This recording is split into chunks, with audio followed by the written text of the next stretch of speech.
What's up, everybody? My name is Anthony Irvin. You beat yourself? Yeah, Yeah, CB myself. Yeah. Okay.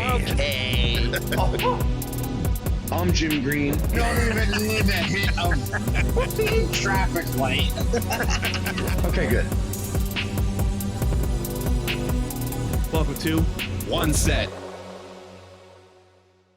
That's right. We're going to do this one immediately because we have other important things to talk about that are relatively time sensitive. So this is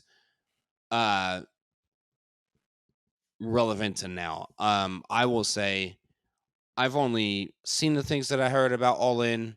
Anth, have you seen anything about All In? I know I have not. The only thing that I saw was the kickoff. The Hardy Boys had a kickoff match. That's the only thing that I saw about All In. Yeah, and I mean, I am just looking this up right now, so give me a second. Yeah. I mean, I honestly haven't kept up with AEW recently. Like when it was first starting, I tried to stick a little bit with it, and now it's like if it's on, I'll catch it. But I'm not in that state of mind to be like, oh, I got to figure out like what AEW is doing this week. Like I'm not gonna stop my my night to be like, oh, I gotta see what's going on in AEW unless something like is poking out to be like, oh, something's going on, I gotta watch it. Yeah, so to just confirming what I was pretty sure based off of a post, because I don't think we can even call it a tweet anymore because it's not Twitter anymore. Yeah, an X. Yeah, it's not retweet anymore. It's reshare or repost. I don't know. But apparently, Stupid. Facia or Paige, currently known as Saraya, now won the women's world belt. I did see that, yes. And, Which I'm happy for her. Yeah. And that big show All In was in London, and she is Right. European, so it Front of makes her home sense. crowd. Yeah. Sure. Yeah. And I mean, other than that, I was just like, I mean, I knew they were doing MJF versus Adam Cole, and honestly, I don't even know who won or lost. And I think they're both equally big names, but it's the ongoing thing. Like, man, if you are AEW and you've got your big star people, it's your larger attractions are legends in the industry that came from somewhere else. Like they're not AEW groomed and right. Like they're not built through AEW like that. So that's exactly. That's I think where they're struggling, and I think it's going to take a while before they even get to okay, this guy started here. I mean, and we're going to talk about someone else in a couple minutes who started not 15 years ago, but like the early part of their career didn't start until at least 10, 12 years ago. And then they weren't even a big name until 5 years ago. So like with that in mind, like AEW being in, I believe I want to say they started in 2019 and then they went into pandemic mode, which like I wouldn't want that for them at all. That like really sucks. But hey, they managed through it. They got out of it. They're doing things. I mean, for them to do Wembley Stadium and sell as many tickets as they did, congratulations to them. That's a really cool thing. But I agree. And we're not haters of AEW. I mean, at all. I mean, we the way I see it is the fact that it's better that we have a lot of these different wrestling companies that are trying to bring up more, people, and it's making the wrestling community that much more bigger, because for the longest time, the obvious, and still is, no matter what, the longest time it was just WWE. You know, you had Ring of Honor, you had TNA, but you know, New Japan Wrestling, all those. But I mean, if you had somebody talking about wrestling, the first thing you obviously were talking about was WWE or WWF.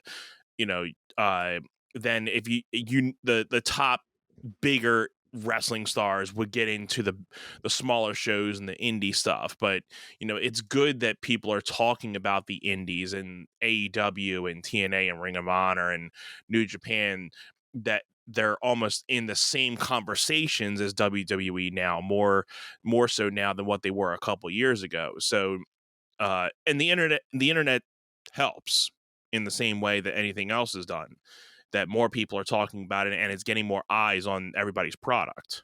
So, I mean, I heard this a long time ago. The internet is a power tool. You can either use it to build you up or tear you down, right? So agreed. I really feel like the IWC, the internet wrestling community, there's good and bad to it, because there are people that share, you know, wisdom and knowledge and their insight in a way that is presented in a good way, that is,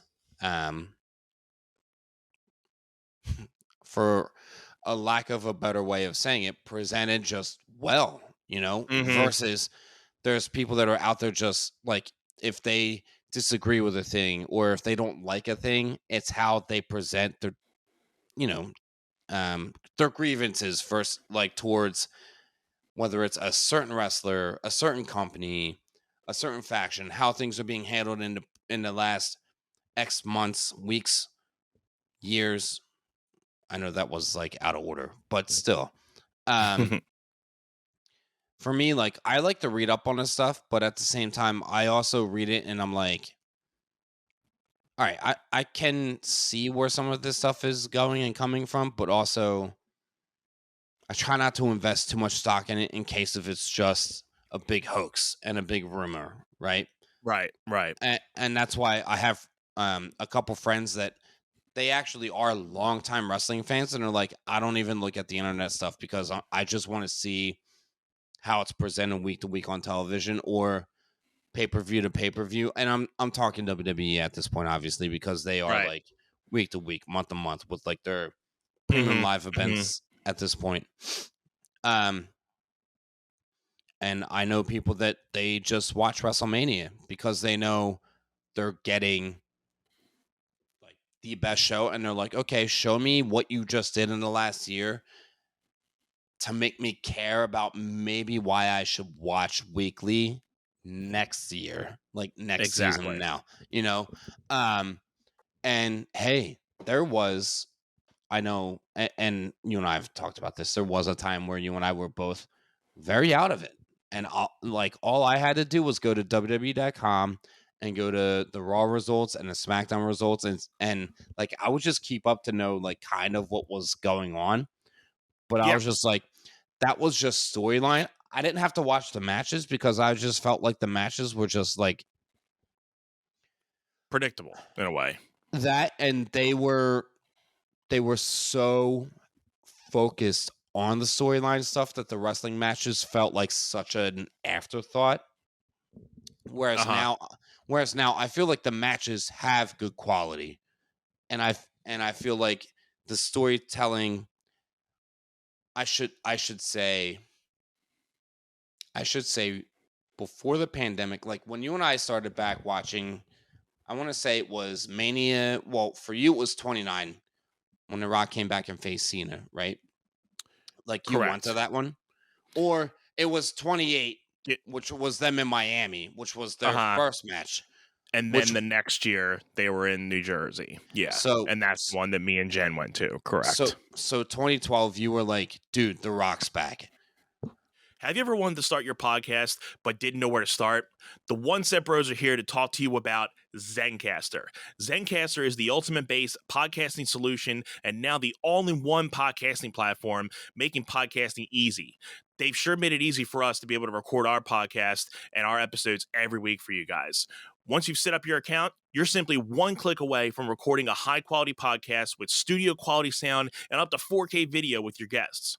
My personal favorite feature is their multi-layer backups, which ensure our recordings are always in the highest quality, even during unstable web connections. And if you thought you needed multiple tools and services for your podcast, Zencastr's all-in-one podcasting platform allows you to create your podcast all in one place and distribute to Spotify, Apple, and other major destinations.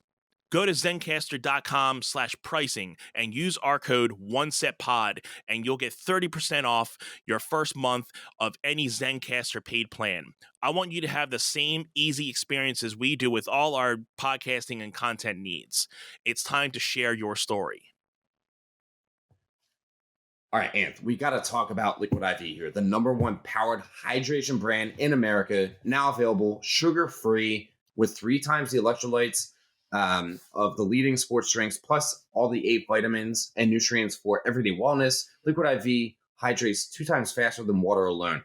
I know for me, with teaching, being active in the dance field, it has definitely made my job a lot easier. I feel not like a dried up sponge. Like, I feel so hydrated and so good about myself using Liquid IV. Anth, how do you feel about it? Hey, I'm right there with you, man. Being a dad, a musician, we don't always think about hydration being our #1 thought all the time. So making sure you're hydrated is definitely key. And Liquid IV, like we said, hydrates you 2 times faster than water alone, with 3 times the electrolytes of leading sports drinks, plus 8 vitamins, the nutrients for everyday wellness. It's just convenient. I cannot rave about it enough. One of my favorite things about Liquid IV is just the convenience of it. I mean, I'm on my way to work. I got my bottle of water. I just rip open Liquid IV pack, drop the stick in, and I am twice as hydrated rather than just drinking water alone. And the flavors, man. We got to talk about the flavors. They just came out with 3 new flavors: white peach, green grape, and my favorite personally, the lemon lime.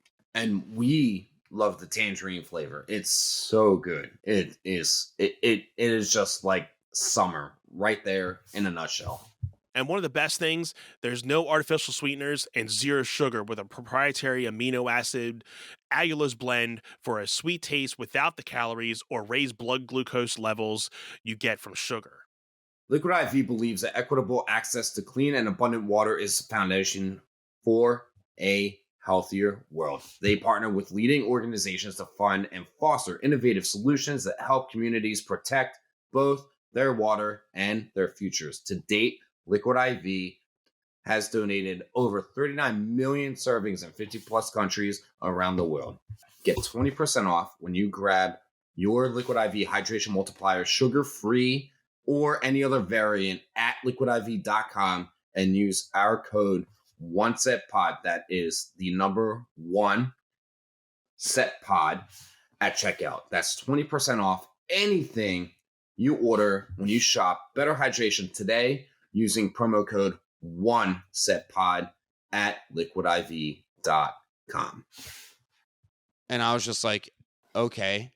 And I just was like, it's fine, that's cool, but like, why?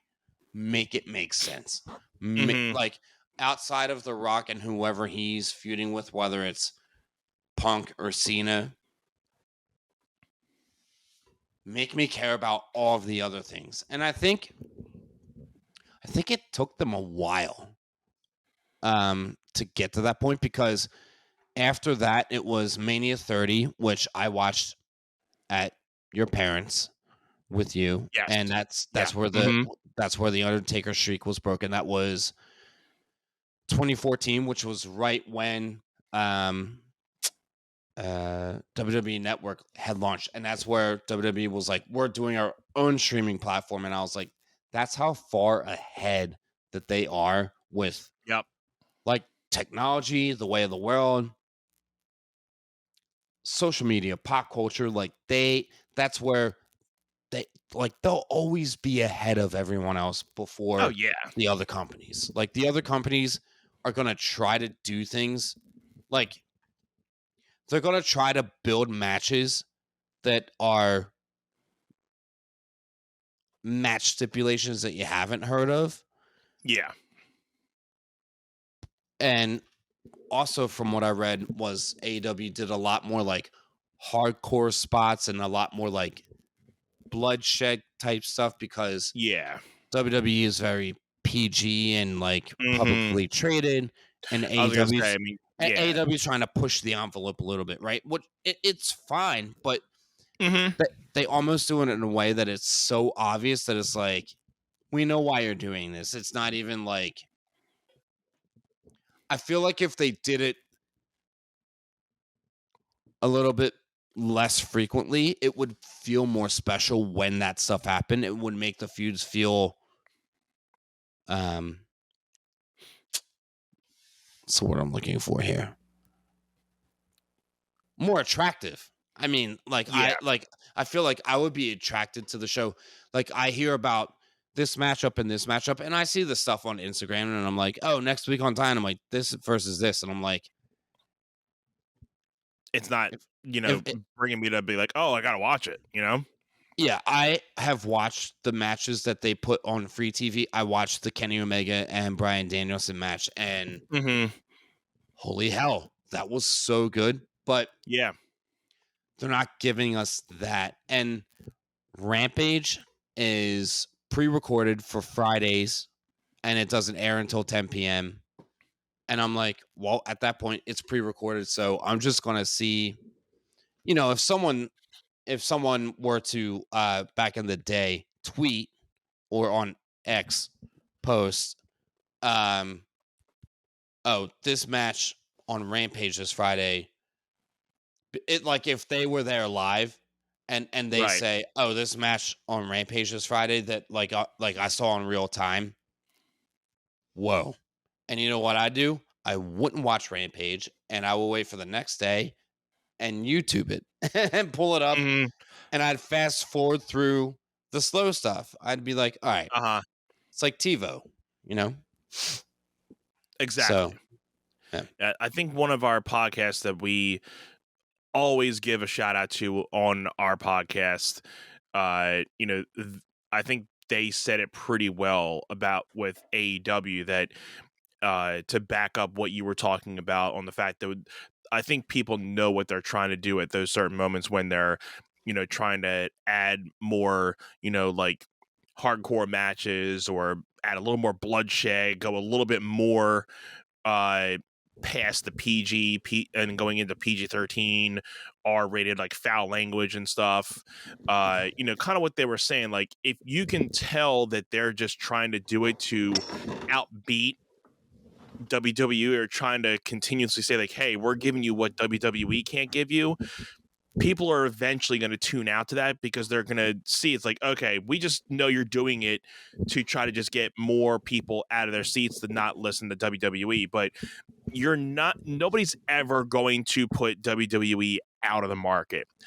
AEW will have their times where they can be like, oh, we might have just sold out maybe a little bit more than WWE when they did it here, or we had more ratings on this show than you did in this month. That they'll have their moments to say that they can have their clout about we did something better than WWE, but it's not going to be enough at this point to take out the whole business. Like you said, they've gone so far into the oblivion of being public, having so many different outlets to watch it, going into their series and everything else, that you cannot tear down that thing at this point. You would have to do something like ungodly to get people to just instantly be like, oh, this is what I've been waiting for. I'm done with WWE. I'm out of here. Excuse me. But so, I mean, again, not knocking on AEW. I think they are doing. I think they're just staying in their lane. I think every once in a while they obviously try to, do their spiels of like, hey, we're giving you this and giving you that. But WWE in the same fact is like, we're looking forward. We're not looking back at these other guys. I mean, we're glad that they're doing what they're doing, but we're not treating you guys like competition. it's good that you guys are giving us, like, because it's almost like to fuel the fire, to be like, okay, I mean, it's not competition, but at least gives us motivation to keep up on our game. But I don't think they're taking AEW as competition like they really were in the first probably couple months. Like, oh, let's see what they can actually do. But I think at this point, they're not even thinking it's competition. Yeah, I mean, the interview that Triple H did with BTE Sport, when they had the Clash of the Castle event,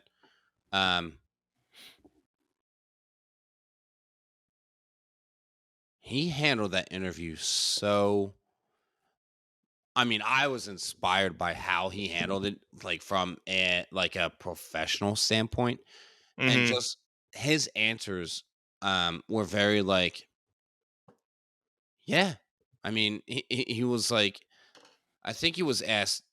I mean, come on, AW? They're probably not going away anytime soon. Do you see them as like a formidable, like, competitive circuit? And Triple H's answer was, everything's competition. Like, we're looking at movies, we're looking at everything in entertainment is competition to us. It's not just one other, wrestling company.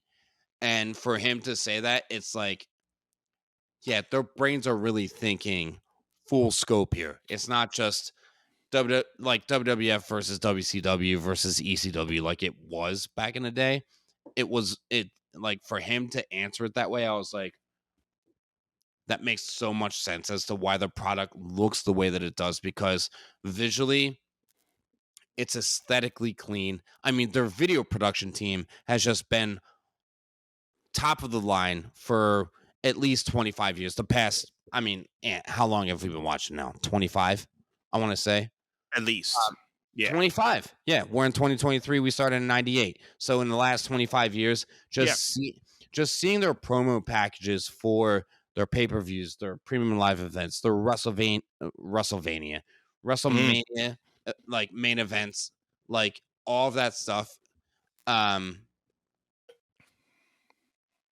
Yeah, I mean, I don't think anyone's going to hold a candle to them on how they promote via their video packages. I mean, they always pick the right music. They always get the right sound bites from each person, or if it's one-sided, even they make it make sense. Like when the Undertaker doesn't have to talk to build his feuds, because he's like, all I have to do is be there, and that's me swinging my D piece right here. Like, that's the level of attraction that I'm on right now. So I don't 100%. I don't have to show up before the event. All anyone has to know is I'm going to be there to do the match, and the opponent has to go into the ring and sell the match by themselves. And I think he did that on purpose to be like, hey, you want to get in the ring with me? You have to sell this match without me even being there. And I mean, the perfect one was probably like Cena, because even though, I mean, that's probably not the best example, because Cena can sell a match no matter what, but the fact that he was calling out Undertaker, and weeks after weeks after weeks, we never saw him until that WrestleMania, and you knew that's what they were going for. But the fact that, can you rely on just one person to sell that Taker match? I mean, again, probably not the best perfect example, because Cena can really do well on selling a show or a match as it is. But that's like what the first thing that came to my mind when you were saying on the fact that Taker doesn't even have to show up. He just he just goes to WrestleMania, shows up, does the work, and you just know he's going to be there, and that's selling it. Like, just for knowing that, like, WrestleMania, you're getting a Taker match. I mean, obviously not anymore, but when that was a thing, you knew one match when you went to Mania. You knew the one match that was definite was a Taker match. No matter who he was fighting, you knew he was going to be there. Yeah, and I mean, I think he was very present for both of the Shawn matches, 25 and 26. Mm-hmm. And he was very much there for both of the Triple H matches, 27 and 28. I mean, you were there for the match with him and CM Punk at 29. I can't speak to the build because I was like really not watching at the time. I don't really remember too much of the build, but once I, go back and watch some of the stuff, I'm like, oh, okay, I can see here and there, with Punk and the urn and everything, but I can't really remember like appreciating the build up to that match because honestly, the match that I wanted to see was the Rock and Cena match. I was not really interested in any other of the matches, but yeah, the fact that even the fact that I got to see Taker at least once, and it wasn't probably one of the best matches, but the fact that you got to see Taker, that's put into your repertoire of like wrestlers that you've seen. So Sure.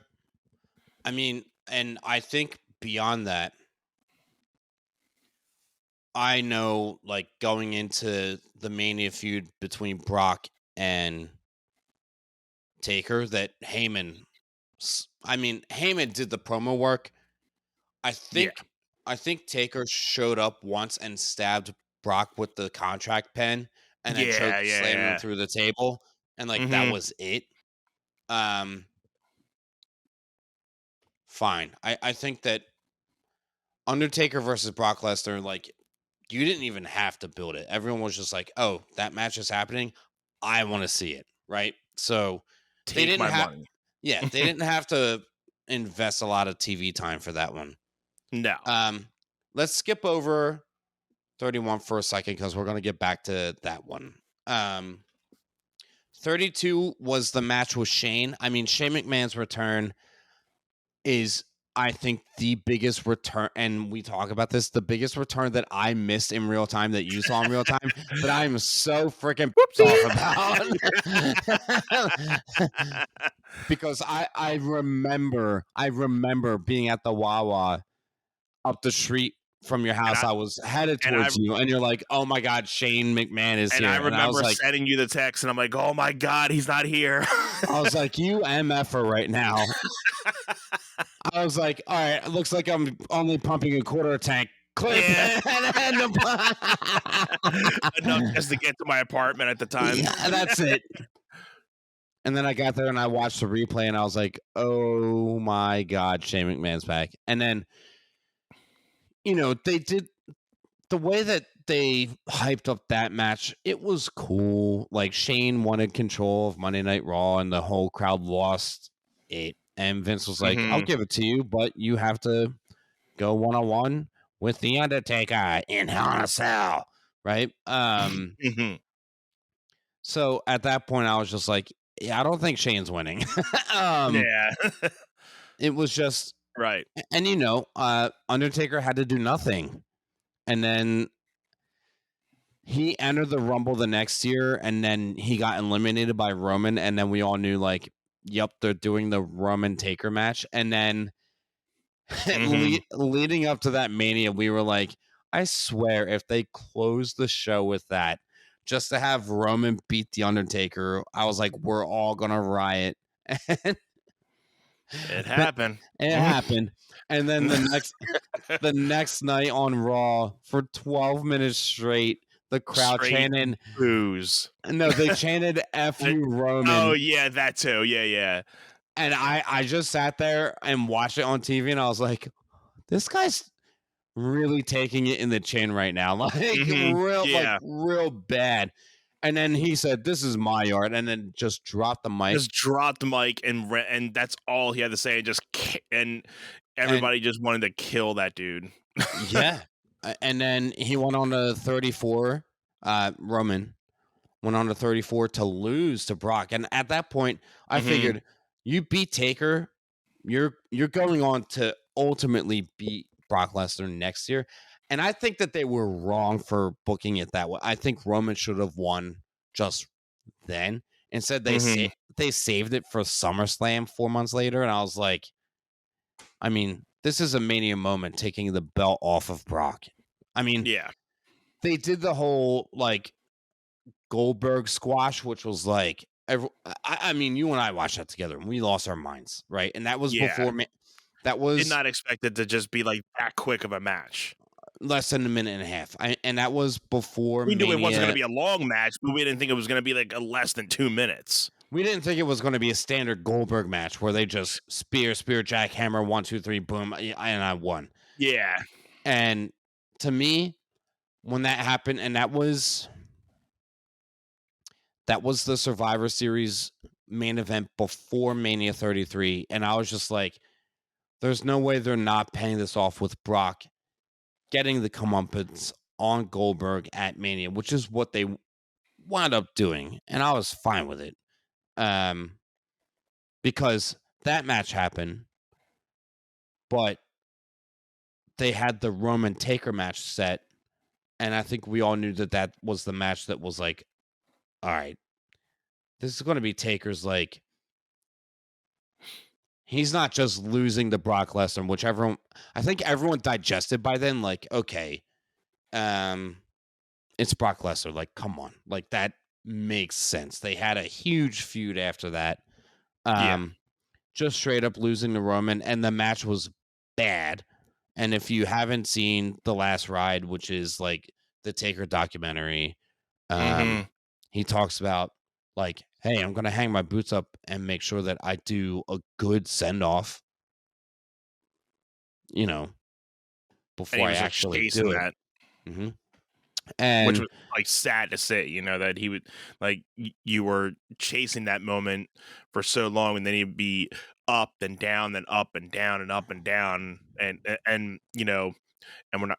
I'm trying not to go into a tangent, but it's like, us as, like, dancers and musicians feel the same way. Like we're when we have a good show, we're trying to repeat that process to get that same euphoria, same adrenaline rush to like go and do another show just like that. But then when you have a bad show, you're like, crap, okay, now I gotta get back out there and redeem myself to have a better show. So you're always trying to chase that better show, or that same feeling you had when you had that great show.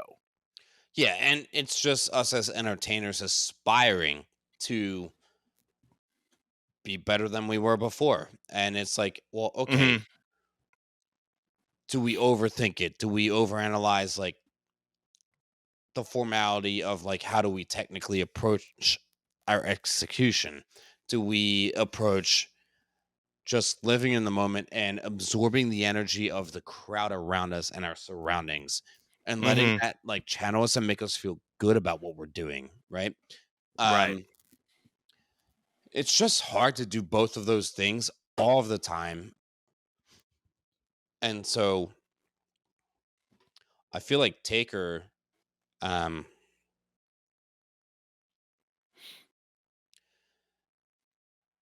honestly think that Undertaker's reign should have ended with Triple H at Hell in a Cell. I think Triple H should have just been like, you're done. Like, that end of an era where Shawn Michaels was a special guest referee, where Shawn Michaels did Sweet Chin Music, and then Triple H pedigreed him, and everyone was like, oh my God, this is it. And then Taker kicked out. I was like, nah, they should have ended it right there.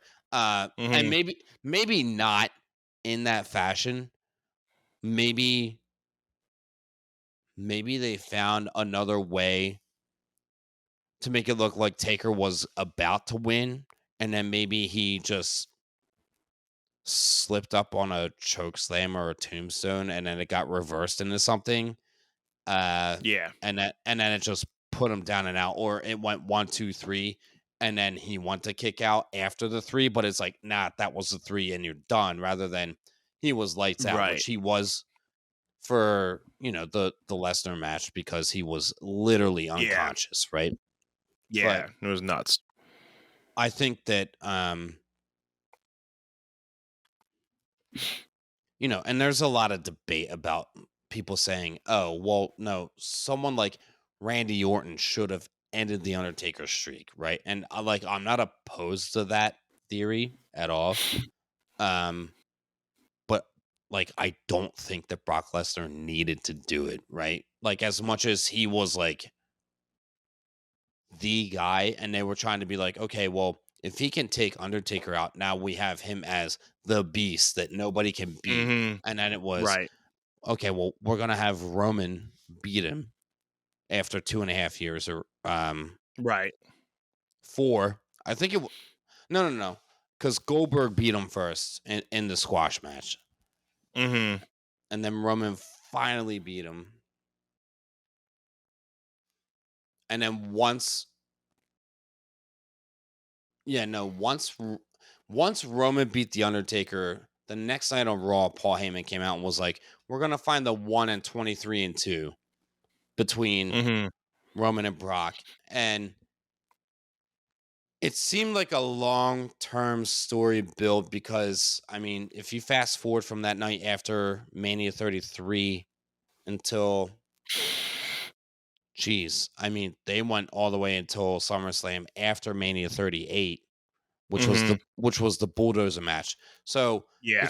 you're talking 5.5 years later, they did the feud all over again, but they made Roman like the guy, and it's really almost like repackaging the same match in different, in a different light.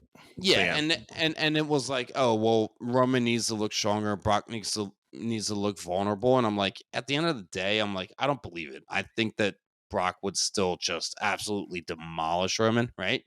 Oh yeah. And that's why it's like, okay, you did all of that, and now they have Roman as the it guy, and it's like, who do you have topple this guy's pedestal? And I think this is where we can segue into who we wanted to talk about, because Roman won the Universal Championship in a triple threat match at WWE Payback 3 years ago, between Braun Strowman and the Fiend Bray Wyatt in that match. And Bray Wyatt. by the time this posts, I think it will be 9 days removed, or maybe 10. Since just Bray about Wyatt 9. unexpectedly passed. Yeah, Mhm. and I mean, to me, that was a story that wrote itself. As much as everyone was like, "Oh, Cody's got to be the guy," like, some people feel like Cody is the it guy and he needs to do it because he got crapped on in his, earlier booking 10 years ago. Yeah. And I'm like, I think it just needs to be someone else. I think it needs to be someone just out of nowhere, unexpected. Yeah. And that's why I'm like, I mean, this bloodline thing they're doing right now, they're drawing it out. They're gonna do the solo thing.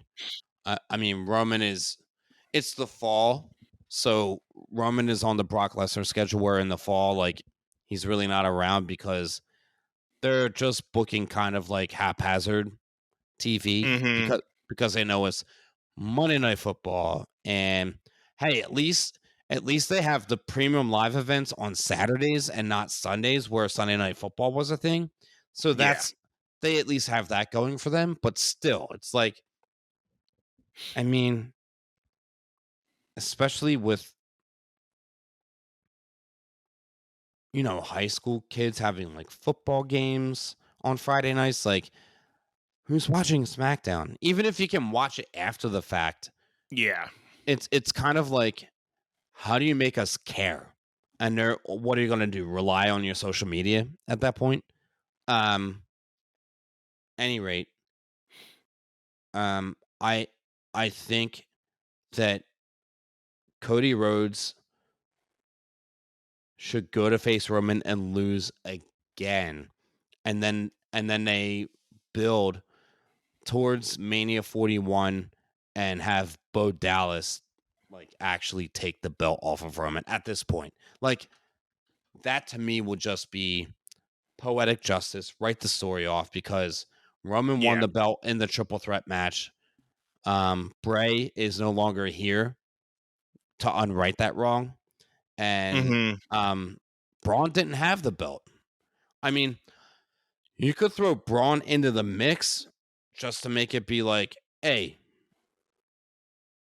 maybe doing this for him, you know? maybe build a feud with Braun and Roman, and then have Bo just randomly win either the Rumble or the Chamber, and then make it a triple threat, and then build a feud so that you have those three pieces playing together, and then have Bo like like psychologically just get over on the both of them, on both Braun and Roman.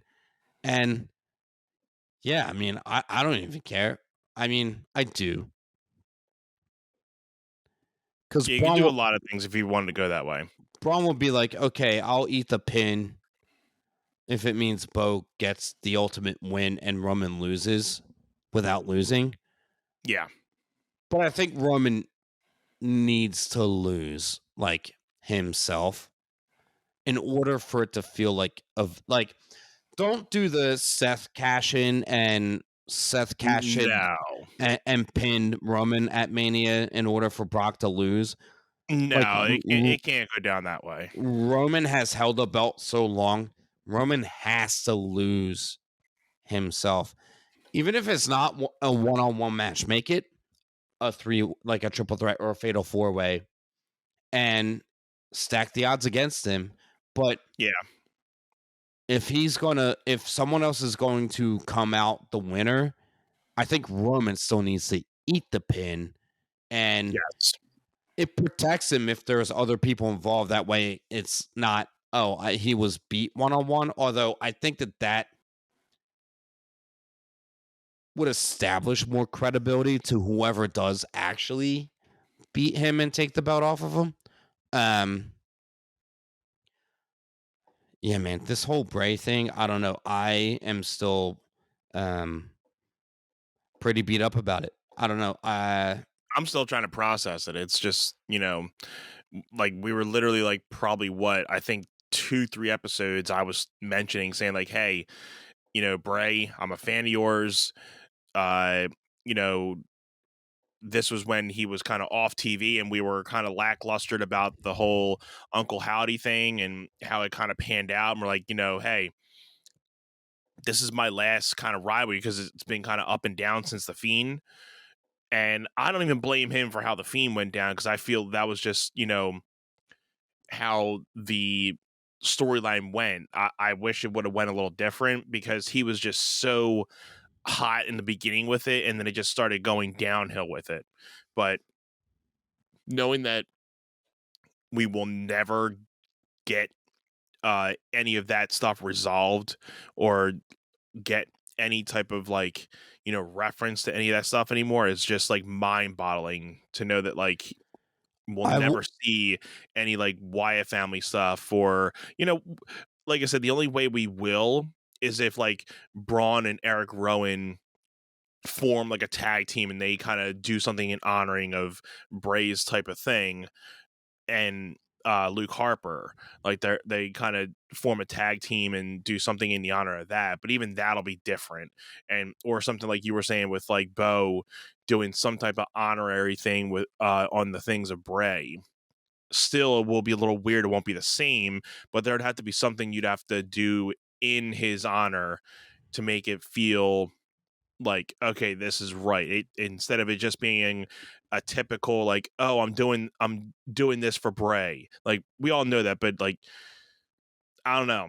Like, you have to kind of feel has to be some type of like significance other than just saying I'm doing this for Bray. Well, and it's gonna take Bo Dallas stepping up and like being able to really own the mic, because like you can't just hand this to him like as a sympathy card, and he wouldn't want that either, by the way. It's more so if Bo can somehow make Uncle Howdy a relevant thing, or even if he does it for a month and somehow transfigures it into something different that maybe is Bo's own creation. Which I think Bray Windham, he would want that for him. For like from the individuality perspective, so that it's not like, oh, Bo's only winning this based off of this thing that I've been creating for so long. Yeah. Right? Yeah. So I think it's like you can pull Uncle Howdy into it just to make Bo relevant, but I think Bo needs to take it an entire different direction in a way that he can own it on his own. That will be the telltale. Like, if he can do that, and if he can make people interested in him, like people are invested in LA Knight right now. I mean, come on. And LA Knight's doing all of his stuff like in the ring. Bray was doing all these vignettes backstage, off camera, not while he was showing up to work for Raw or SmackDown. He was doing this stuff in between. He was meeting with people on creative, people that could do like the filming, and he'd be like, this is what I see. This is my vision. Help me bring this to life. And again, WWE's like production team is able to make this stuff look so good that it's A-list, you know? Dude, seriously. Bo Dallas in the ring, I mean, I remember him. I think they were launching him towards the intercontinental scene. But I think the whole Bo leave thing, they wanted him to be annoying, but it fell flat real fast. So that's where it kind of fell off.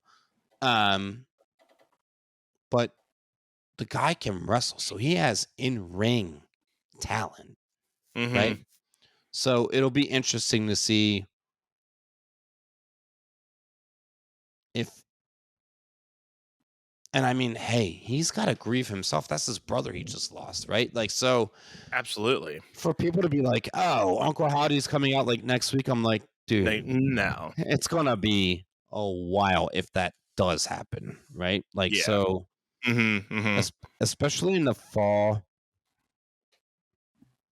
like, let it simmer. But if Bo wants to start like capitalizing on the opportunity, gearing in towards Halloween season, which is like for 6 weeks. They really start getting 5, 4, 3, 2, 1, basically now.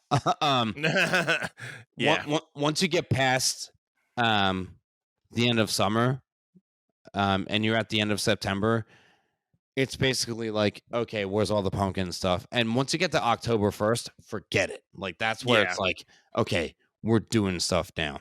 So, I would not be surprised to see, even if they had Bo Dallas come out as himself first, introduces himself, starts building himself up as Bo Dallas, and then when he goes to have his like debut return match, he comes out as Uncle Howdy. That would be the move, because that way he's not just saying, "Oh, I'm Uncle Howdy, by the way." Yeah, my brother just died, kind of thing. That way he's like, yeah, I'm me. He's presenting, and then that way he can dive into the split personality, like the multi-personality disorder thing that Bray would play on, and then he could work with it, you know? I think kind of like I was saying, like, you know, having Bo be possessed by Bray's type of like psychotic multi-personality type of thing, saying like, you know, almost like a Bray's living through me type of thing, or you know, that would be a type of thing that you can kind of play towards, because he already had that type of psychological type of way, so it would make sense for like to have some type of, you know, oh, he's possessing me now, even though he's not here, but you know, he's possessing me like in that type of a way. So that would be a pretty decent angle to go to too. But I mean, and that's also like all like wishful thinking, fantasy booking. Like we hope that they go that way, and really, I'd be surprised if they didn't, but I'd also not be surprised. I'm sorry. I'd be surprised if they didn't, but I'd also not be surprised if they chose to steer a different direction. Yeah. Mm-hmm. Because in that, like, maybe it's like, oh, well, really, like, maybe Bo's like, I would have rather his permission for me to, like, pull him in after he suddenly passed kind of thing. Like, Yeah. it just depends how they want to pan it out, you know? I agree. Dude, any favorite, like, memorable Bray Wyatt moments that you have in mind? I mean, there's a lot. Like, and I think I Yeah. rattled off a lot to you. I mean, I have a few in mind that, like, just stand out to me. Yeah. Yeah, I was kind of thinking maybe we can break down like a top 5 of like what we thought. Like, I know we both did our research before going into this, so maybe we can kind of just do not like any like numerical order, just whatever comes to your mind. Like top 5, like either like if it comes from a match, a moment, or a memory of like from Bray Wyatt's career. I mean, I know we didn't really do too much of his NXT stuff, but like just strictly going from when the Wyatt family, when he started from the Wyatt family in the main roster all the way up to, you know, his last couple times with the Uncle Howdy type of stuff. Like, I mean, the first one that I would probably say, obviously, and I'm sure everybody would have to start with, is when, you know, the Wyatt family debuted. They had their first vignette. Maybe even before their first like actual vignette, and it was just the chair wobbling back and forth, and all like the vintage, you know, photogenic stuff kind of going all over for first couple weeks, and then you just see their first vignette, and you're seeing Bray Wyatt talking his philosophical out there type of mode, and you see Luke Harper, Eric Rowan, and I think that sparked, you know, something to be like, okay, I mean, if you were watching them in NXT, you already kind of know somewhat who they were. And even NXT back then wasn't as popular, obviously, as it is now. So people coming in to the main roster from NXT, the main roster fans really weren't too you know, familiar with who these people were coming up with. So they were fresh people coming out of it, because not a lot of people at the time watched NXT. So I would say my first thing is the debut vignette of the Wyatt family, not even before they had like their appearance on Raw, but like their first actual vignette you got to be introduced to them. I thought that was very, you know, interesting to like be introduced to the mindset of what Bray Wyatt was. Yeah, and like just to piggyback off of that, and this is not like my like one of my 5 that I want to talk about, but I just want to talk about like their entrance and their song, like the OG. Yeah. It really reminded me of the Brood with Gangrel and Edge and Christian so much, where it's like you would just watch I it think and be we've like, talked about that before. Yeah. I think we did. Yeah. But like the level of eerie Yeah. that they had, where Bray would just walk with the lantern and just be in a dead stare headed towards the ring, and you'd have Luke Harper over his one shoulder, super tall, same thing, and then you'd have Eric Rowan with the goat mask just walking the same way, and they would just take their good old time walking, like they weren't walking into the ring with a purpose, in the way that we like know people like strut to the ring and are like hyped up. They would do this thing that was so subtle that was like captivating, right? Right. Where do I want to start here?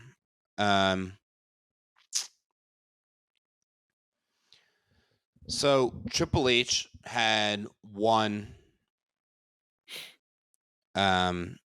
the WWE Championship at the Royal Rumble in 2016. Before it was Roman went into the Rumble of 2016, and he had to put his belt on the line, and it came down to Dean Ambrose and Triple H, and Triple H wound up winning. And I was like, we all know where this is going. Triple H is defending against Roman. Yeah. At Mania 32 in Dallas, right?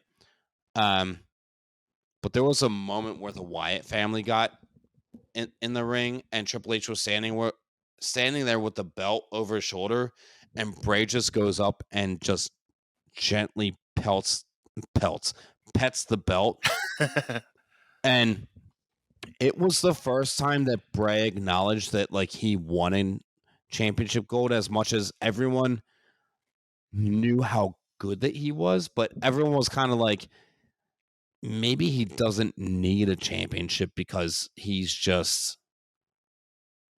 like his own thing. It's like The Undertaker really didn't need a title early on, but eventually they were like, he's so good, he has to be like our guy. Like, he has to be our. He's eventually going to be a champion. Yeah, we've got to get the belt on him at least at some point. And I would say that's probably my next one for him, is when when Bray Wyatt himself won the WWE Championship for the first time.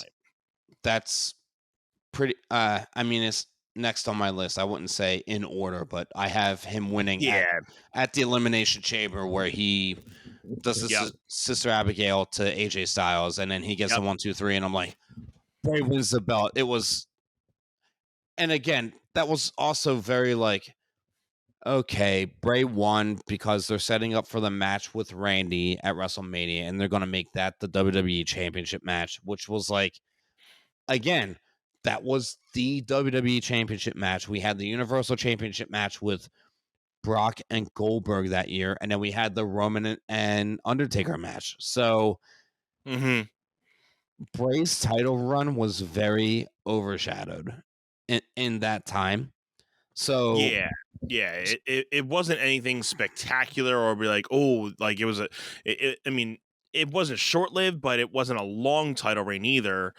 But the fact that he got to that level, it's something on that was very spectacular. Because it's almost in the same way as if and when LA Knight wins the championship down the line, it's going to be like, okay, it's been a long time coming. We've been waiting for this, and he finally got it. Well, and we're going to have to see if they keep the belt on him or if he's just like a transitional champion. A transitional champion, yeah. Right. Yeah. I mean, I don't have like Bray's Universal title wins on here, because he had that weird Hell in a Cell match with Seth, where they actually disqualified Seth to end the match because he used a sledgehammer on Bray's head over the chairs. And I was just like, I was just watching that one this morning, and then the Fiend takes him and does the mandible claw right outside because they were about to take him out on the stretcher, and then Seth's kind of like making sure that he's down, and then he, the Fiend's hand stretches out, gets him in the mandible claw again. So yeah, those matches were like not what we expected. I know a lot of people didn't really like the red light. I liked it at first, but then I started getting, I'm like, okay, I understand why people don't like it. But at first I really digged it because, again, something different. I was okay with it because I could still see what was happening in the match. I think if you were live watching it, that it would have been a lot more problematic. Like, kind of. I mean, the cage is already over them already, so like the red light is really distracting. So I could see that being a complaint, right? Yeah, probably for the live audience, it was probably not the best. But if you were watching on TV, I mean, obviously you had the good angles, the better lighting to, foreshadow everything. So yeah, probably for the live audience, it probably wasn't the best scenarios. But yeah, I mean, what's another, spot that you had for him, I mean, I just wanted to go off of that and say like his, and again, this isn't like on my list of 5, but like, yeah, because that match I felt like had such a silly ending. And then I remember watching the match. I remember being at my studio middle of the day on Halloween. I think I was just there cleaning up. Like, I didn't have a lesson or anything. And I just was like, okay, I'm going to do some cleaning. And then I pulled the match up and I'm watching. And it was midday because it was, pardon me, Saudi Arabia Crown Jewel. And I think Seth did like 10 curb stomps and Bray just kept kicking out. And I was like, and I was like, I love it. I'm glad they're doing that. I'm glad he's getting up because, again, you're hyping at that point. You're hyping this Fiend character up to be so, unstoppable. Like, you can't if he's going to lose, you can't make him lose the one curb stomp. You're just going to have to make him keep doing it and doing it and doing it and doing it well. But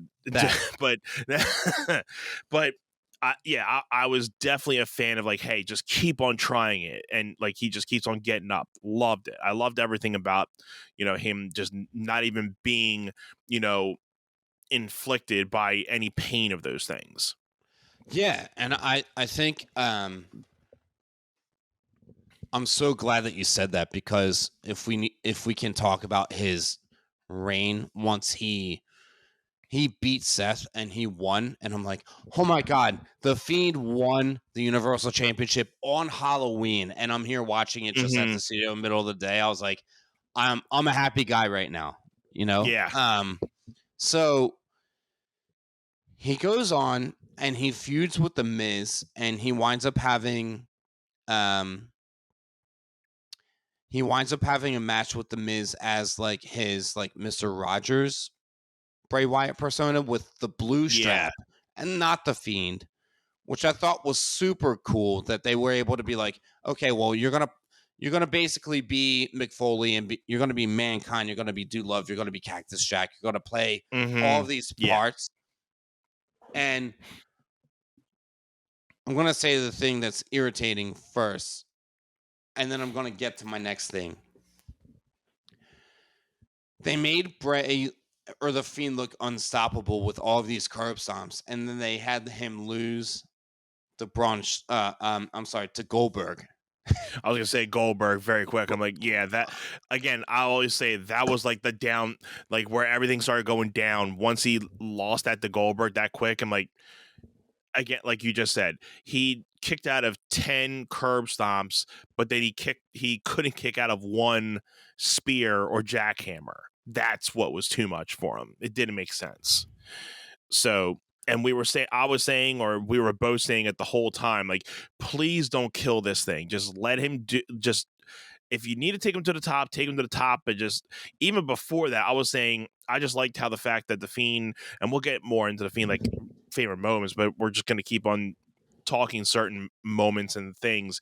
But when he was just taking out like legends, Jerry Lawler, Kurt Angle, and then he would go into Kane, and I think he did Braun Strowman, just random, and just taking him out. I'm like, that's what he needs to do. Just keeping his stature going, like an unbeatable force, like, and he can pop out whenever he wants to. But then once they kind of made him mortal instead of being immortal, it's like, okay, now it's like kind this of little thing. Yeah. It just took all the hype and just started bringing that thing down. So I just think that was probably the worst thing they did with the Fiend character, and that cut was the start of the downfall of the Fiend for me. Yeah, I mean, but we're trying not to talk about downsides of a lot of the career. We're talking more of the ups and everything. But I understand where we're going with it. We saw like how the potential was climbing, and then how some things would just either put it in a dead stop or start tearing it down. It's like, Yeah. what are you doing? And that's where you and I were both irritated because we wanted him to be like literally the next Undertaker. Like we wanted him to be like on that level of mystique, and Bray Wyatt was the guy to do it. Yeah. And so go ahead. No, go ahead. Go ahead. Okay. I actually have mine. I think I'm saying them pretty much in order. The belt pet as number 5 which was basically kind of like, yeah, I'm coming after this. And while Triple H was wearing it, I was like, yes. And then his final title win would be my number 4. Now, those two are like Fiend moments, right? Like, and you talked about their debut and like their mystique when they started coming around. So my next 3, the Fiend is involved, but never mind. I'm just gonna say it. Yeah, go for it. Because I even in my 2, I didn't really get into the Fiend, but I would say definitely, if not 2 or all 3 of the next 3 are Fiend, definitely 2 I can think of. But yeah, what's your one of your last 3? So my number 3 is the feud with Strowman after Strowman won the Universal belt at Mania 36, and this was like pandemic era. But they did the 3 matches. I forget the pay-per-view names, and they were doing like the cinematic matches because it was COVID. Yeah. They didn't have people in attendance. So people were kind of crapping all over it. And I was like, look, they're doing what they can here, right? So the series with Braun, they did. The first match was Braun defending the Universal belt because Goldberg took the belt off of the Fiend in Saudi Arabia. And then Goldberg was supposed to defend the belt against Roman. COVID hit, and Roman was like, I'm out. Because he had previously battled cancer. He's like, we don't know anything about this. I'm not touching it. So, to no fault of his own, he dipped out. And they were like, well, we only brought Goldberg in so that Roman could beat Goldberg. So then Braun Strowman was like suddenly inserted. He was the guy he power slammed Goldberg, I think 4 times and then pinned him. It was a fairly quick match. Not memorable. It was very like, okay, let's get Big Blue off of Goldberg so Goldberg can leave, right?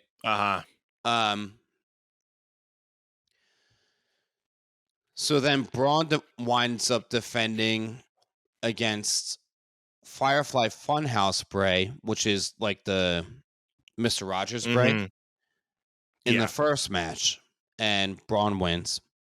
And then they wind up doing the swamp match. I was going to say the swamp match, yeah. Which was against like OG Bray Wyatt, which was like Duck Dynasty Bray Wyatt, where he had Luke and Rowan. Which we hadn't seen in a long time at that point. So when we saw that, it was very big. Very big. Yeah. And then they held off the Fiend for the SummerSlam match. And, you know, the Fiend winds up winning. And Roman Reigns makes his sudden return and spears everybody out of nowhere with his new... And that's when Roman started his little thing, right? With his new horse teeth. And then the next weekend was Payback, and it was a triple threat, and Roman was in there with the Fiend and Braun. That's right. And that's when Roman pinned, I think, Braun. I think it was Braun, yeah. And then that was the start of Roman's reign. But my favorite was the fact that, like, the reason why I listed that feud with Braun was because he channeled those different characters and made it, while he was the same person feuding with Braun during that pandemic era, he was like, I'm going to pull all these separate characters that I've had built over time Yeah. and make it interesting. Tie it all together, and then finally beat him, and then just out of nowhere, I lose to Roman Reigns because LOL Roman wins, right? Right. I think that was perfectly done. I mean, like you said, to bring all those characters together and you know, kind of spanning out between like 2 and 3 matches. Yeah, that was good. My thing, other than I'll definitely say, you know, if we had a bigger list, that would definitely be on my list. I would keep that as an honorable mention, the swap match. But the other match I would say is the Bray Wyatt versus Cena at WrestleMania for the Firefly Funhouse match. It's I my think it's my number 2. It's my next one. okay. Yeah. So that's my number 3. So we can talk about that for a sec. I mean, I think that sparked something like that was a big cinematic match that was probably the best out of that whole Mania night. And for the part, or at least for that part, that for that night, that was the best match. Well, okay. So let's rewind the clock 6 years, right? Because Bray Wyatt's first match at WrestleMania was with Cena, Uh-huh. WrestleMania 30, and that was OG Bray Wyatt, like Wyatt family Bray, Mm-hmm. and either him or Rusev the next year, because Rusev wound up defending the United States belt against Cena at Mania 31, and I'm like, one of those matches, Cena should have Whoopsie. lost. I'm sorry, like to help make the next guy. And that wasn't Cena being like, "Oh, I'm burying you." He was just basically like, "No, you got to work your way up to being as good as me to earn the win, and you're just not there yet." um, so I think for them to have Bray lose at Mania 30, and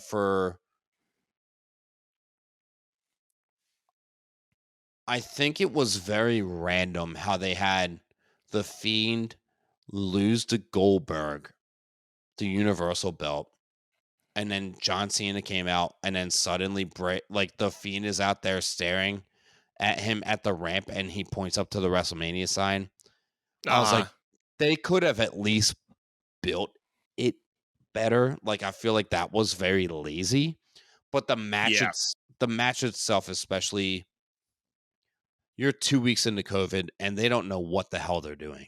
And I feel like Bray Wyatt was the mastermind behind the creation of that match and how fun it was. Like, I mean, NWO John Cena, come on. Like, how cool was that? Like, yeah, right. like, and for like, granted, I know the Fiend pins John Cena and he eats 1, 2, 3, and it wasn't like a real wrestling match. It's going down in the record books as Bray Wyatt beat John Cena at WrestleMania 36. Like, get over it. Like, yeah. And I think it's because a win's a win. Hey, winning's winning, right? Dude, I almost had you, right? I almost had you, man. Oh, RIP Paul Walker and Bray Wyatt. Yeah. Man. Yeah, that's my number 2 is that match because of how not only well it was done, but because Bray lost to John Cena at WrestleMania 30, where I thought that was a time where he should have won. And then fast forward 6 years, and it was a good time for Bray to win. Granted, it was a cinematic match, but the way it was painted, the way it was produced was super well done. Yeah. And you know what? I'm actually gonna boost this thing up to 2 because I just thought of something before that, and I think this was pre-Fiend as well. And again, this may not have been like one of the best matches, but like the moments of like this thing was when it was Randy Orton and Bray Wyatt in the Sister Abigail house, and the Sister Abigail house burns down.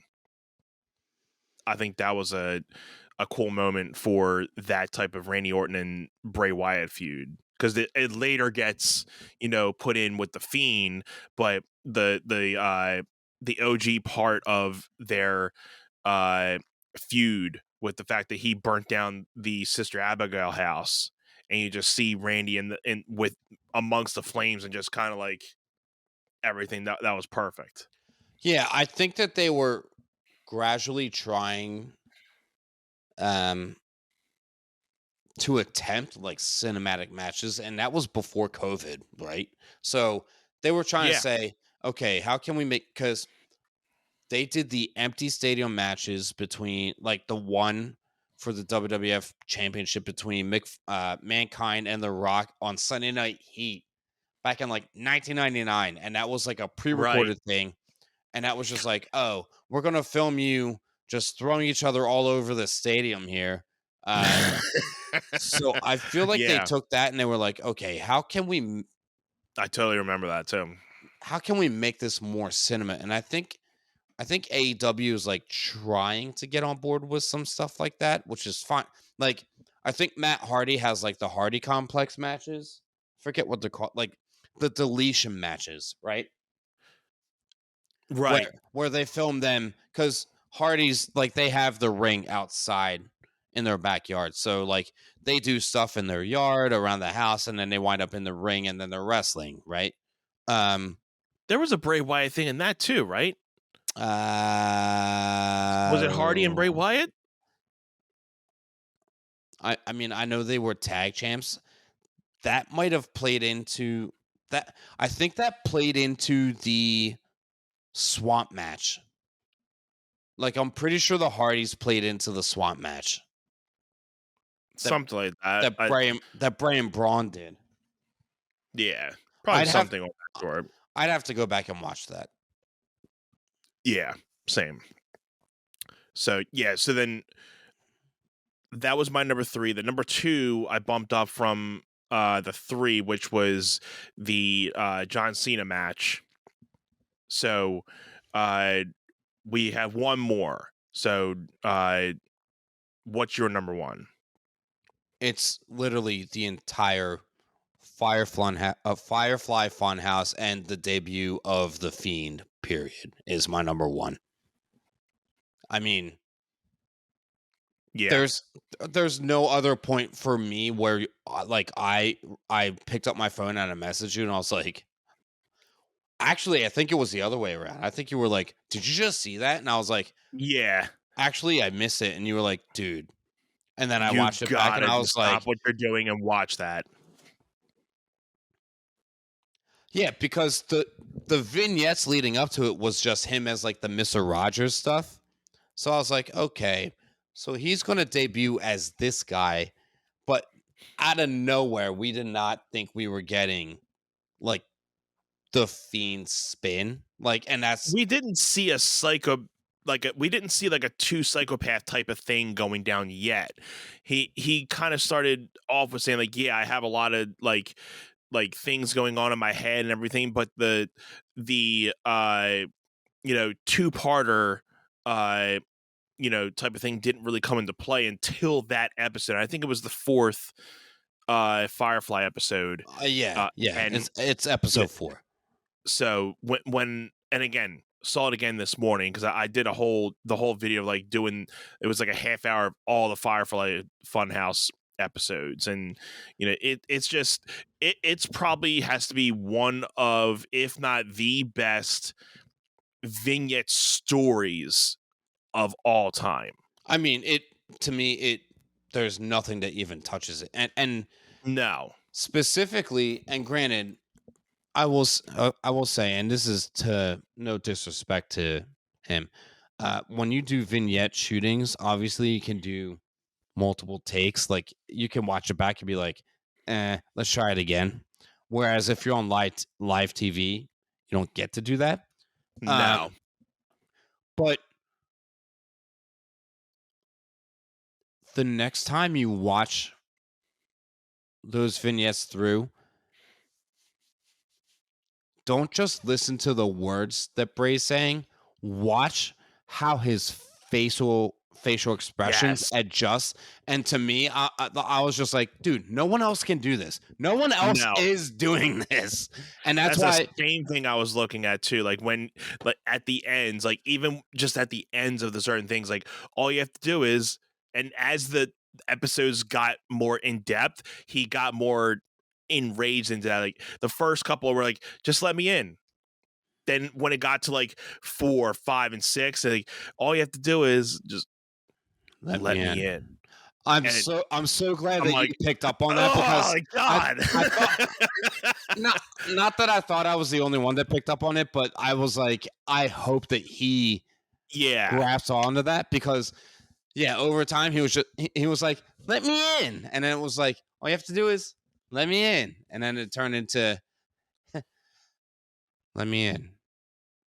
Yeah. And like just Bye. Bye. And then he goes full sociopath.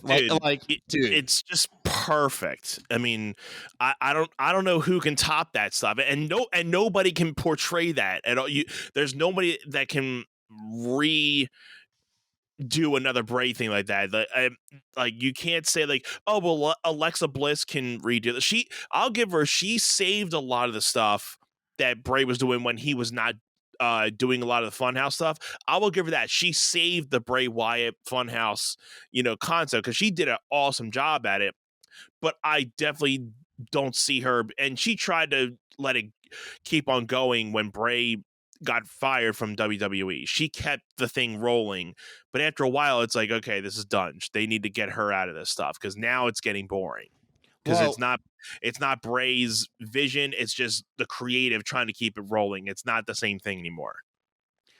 I think Bray kept his character and the Fiend and all that alive throughout when COVID first hit. And then we got to WrestleMania 37.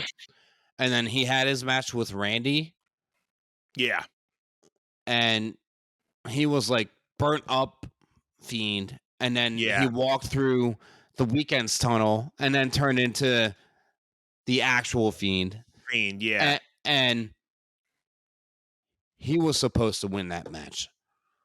I think that Vince was like, yeah, no, let's just pull a swerve here. No one's going to expect it and have Alexa cost him the match. I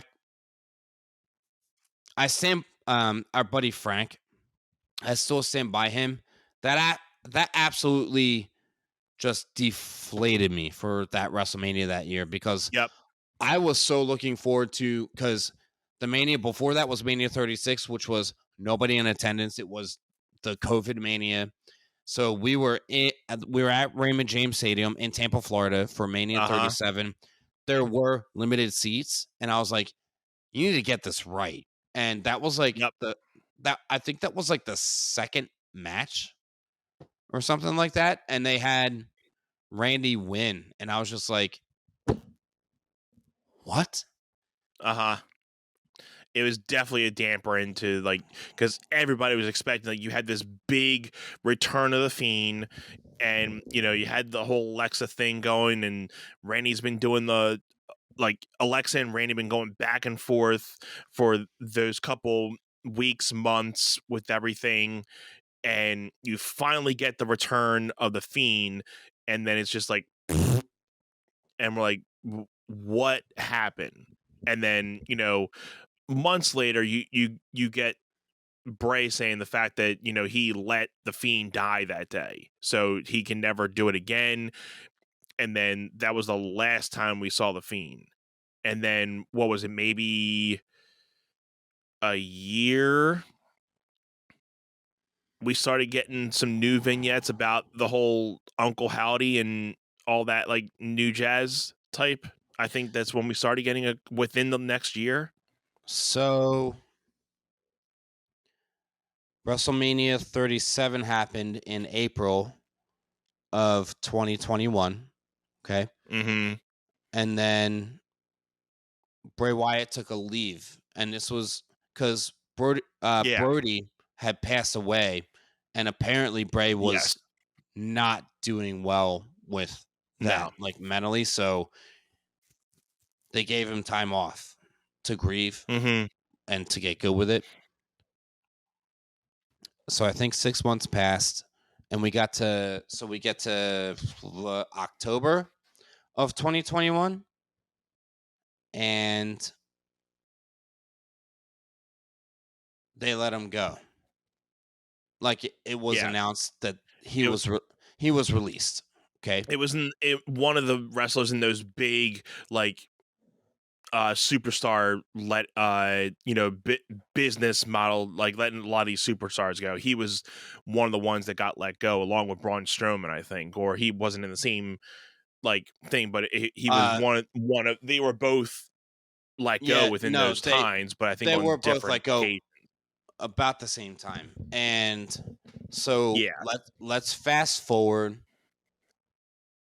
Let's fast forward then to July of 2022 was when the whole Vince stuff happened or went public, and that's when Triple H took over creative. Mm-hmm. So SummerSlam 2022 was when we saw. I mean, you saw Dakota Kai and Io Sky return with Bailey, Yeah. and you just started seeing so many returns happen.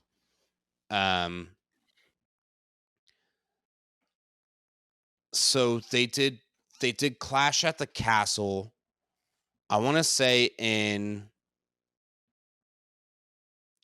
was October of 2022, and that's the interview that I was referencing earlier where they were asking Triple H about like do you think AEW is competition? And Triple H was like, everything is competition. We're in the entertainment industry. Anything that is entertainment oriented is competition. Like we're always fighting to be the best that we can be. And I was like, Yeah. damn, what a politically great answer. But also what a business savvy answer. And I was just like, man, you are Vince McMahon's son-in-law, aren't you?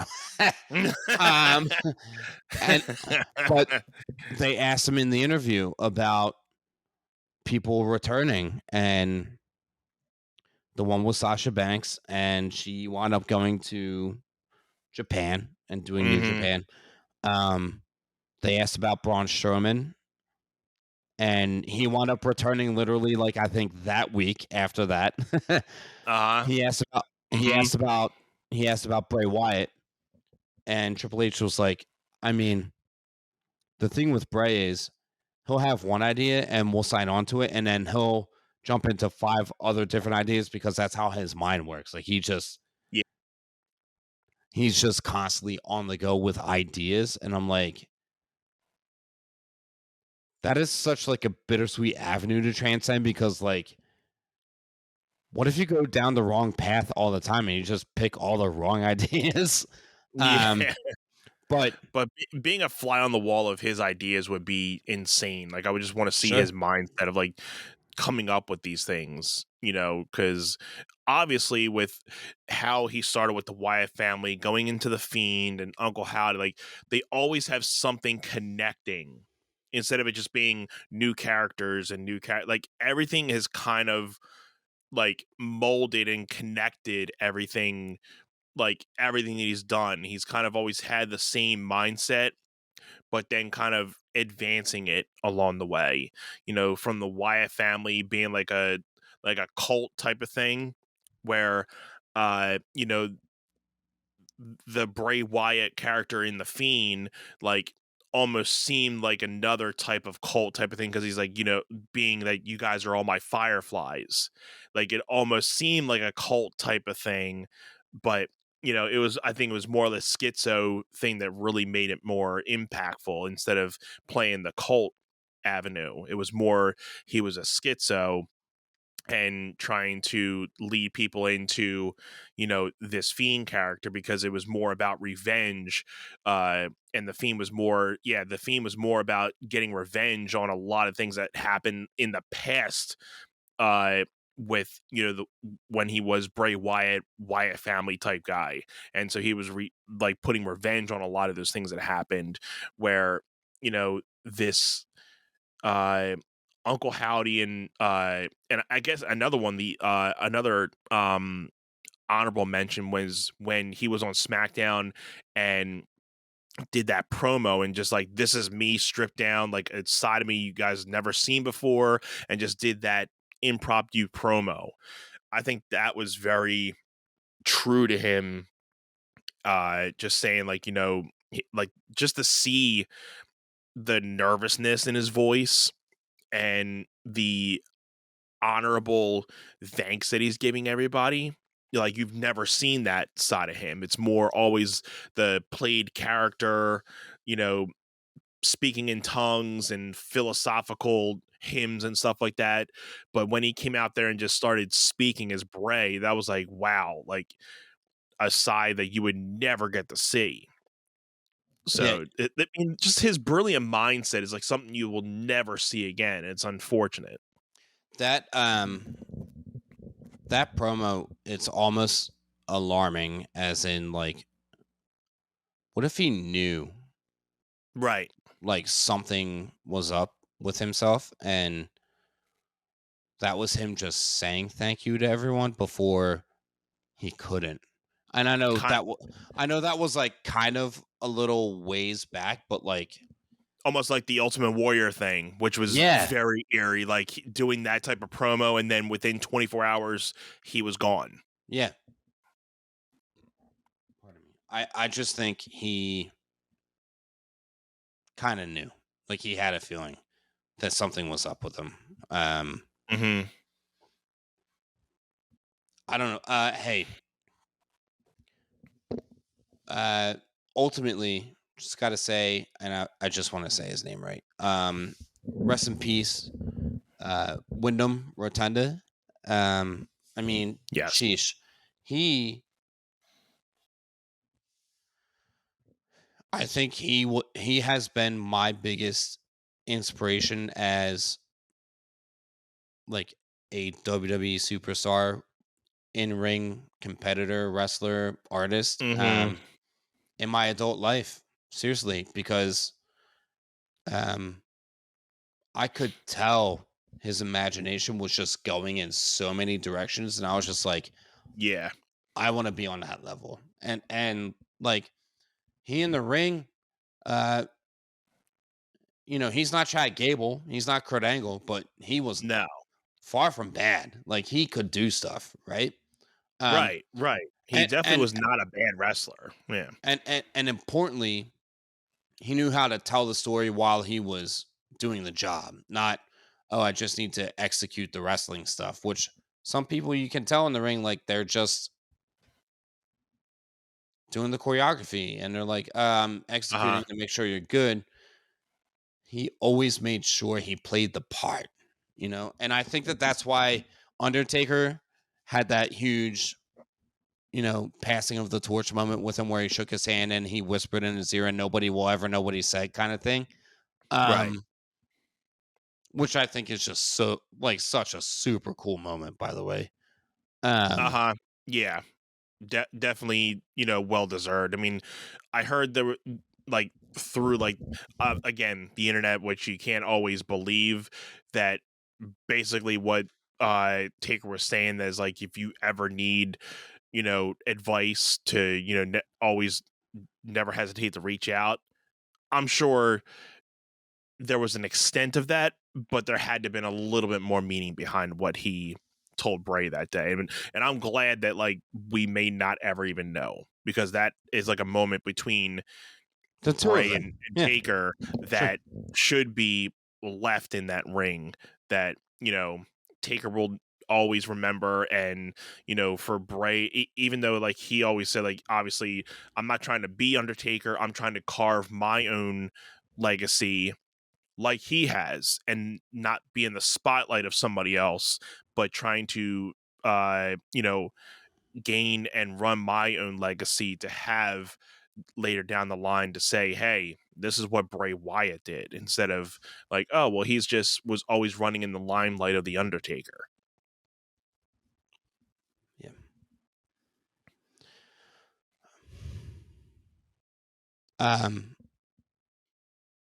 I think we could go on about this for quite some time, and I think that yeah, we'll always reference back to him.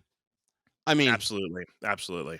I hope that there is some sense of payoff with like Uncle Howdy and Bo Dallas and all that. Mm-hmm. I In think due it's just time. I think it's just a matter of how they do it, how they get it done right. Right. This has been one of our longer episodes. So with that in mind, let's do our sign off. Anth, anything else in mind before we check out? Nah, man. We were planning to have a different episode this week, but obviously we wanted to kick that to next week in the events that happened with Bray Wyatt. We wanted to at least do a tribute episode and talk about a little bit about Bray Wyatt, just because people who've been watching us on the podcast know how big of fans we were. So we didn't want to have an episode of it just being all downsized and like being all down spirited. We had our ups and things, but and really wanted to try to just bring out the positives of Bray's career. And it is sad when you think of the fact that you're never going to see this guy again, and you're never going to see the even though a lot of these characters like the Bray Wyatt family and the Fiend were already finished. But the fact that you'll never see that stuff again, and the fact that he was just getting into this Uncle Howdy stuff, and that may not be ever finished. It's just it's a sad thing when those type of things happen, that you'll never get a conclusion or an ending to something like that. And I, for one, if I were able to, I'm putting in a vote for Bray Wyatt for Hall of Fame for next year. And that Same. being, I would want Bo Dallas to induct him in there. I think anybody with a right state of mind would put him in the Hall of Fame. And I told you the fact that if Edge can, and again, saying this loosely, people, but with Edge having to retire due to his neck issues, and they made him a Hall of Famer, which he well did deserve. I'm not saying he didn't. He deserved to be in the Hall of Fame with his career at that point. There's no reason that we can't do the same with Bray, with the amazing career and the charisma that he's had, and the characters and just the vision that he had as a wrestler. There's no reason why we can't be putting this guy in the Hall of Fame this coming next year. Next year at WrestleMania 40. That's what I would want to see, as Bray Wyatt headlining next year for the Hall of Fame.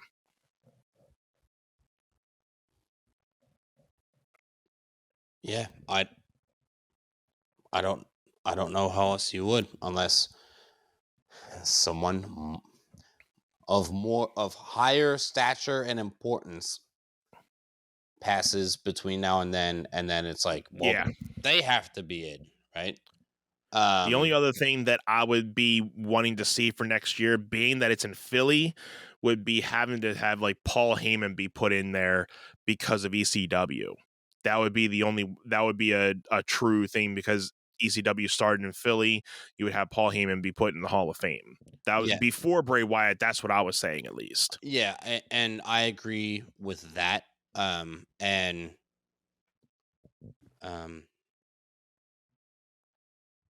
think it also too depends on how long Paul Heyman is going to stay on camera, because like as soon as like this bloodline stuff dries up, if it just turns to Roman alone, and Paul's just like, hey, I'm good, I'm done, I'll produce. They very well could. It being in Philly, yeah, that makes sense. I think the break, and I guess too, it also depends on where Mania 41 is landing. I mean, Bray Wyatt was born in Florida. Like, I forget the name of the town, but it's like between.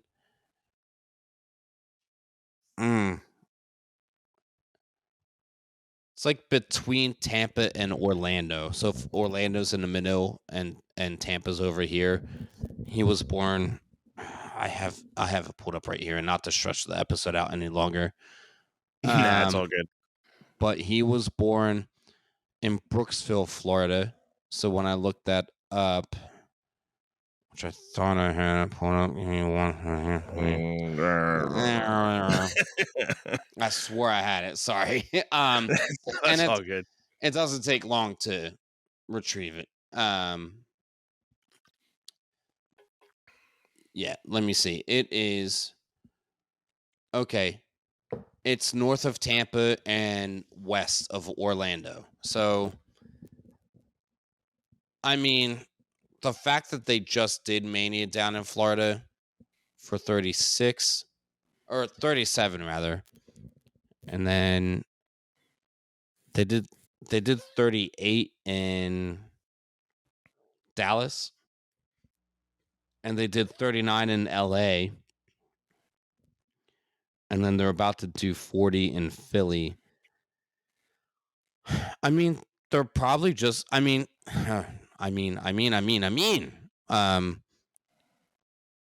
They didn't even start announcing the Hall of Fame last year until like after the Royal Rumble, right?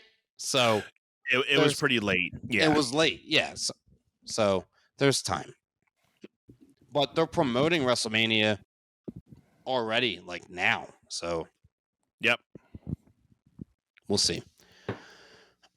Yeah, and other than that, I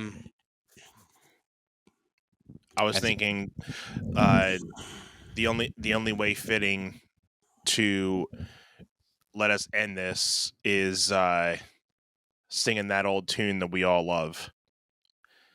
He's got the whole world in his hands.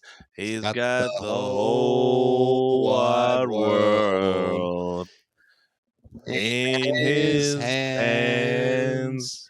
He's got the whole world in his hands. Run.